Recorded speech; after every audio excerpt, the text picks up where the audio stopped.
networking. Paano ba malalaman kung mag-i-invest ka sa networking? Alin yung legit at hindi legit? Paano ba malalaman yun? Ano yung mga simptomas na hindi legit?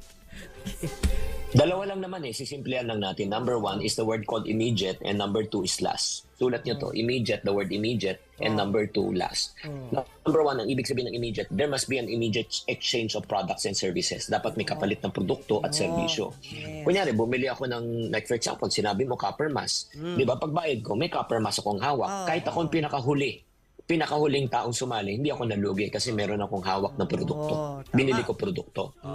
Tama? Tama. Dapat may kapalit. Kapalit agad. Pangalawa, iisipin mo, ikaw ang parating huli.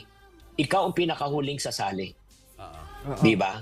Kunyari sinabi sa'yo, magbayad ka ng 10,000. So kung nagbayad ka ng 10,000, may hawak kang 10,000 pesos worth of product, kahit ikaw huling sumali, hindi ka nalugi. Tama? Hindi ka nasaktan. Okay. Legitimate.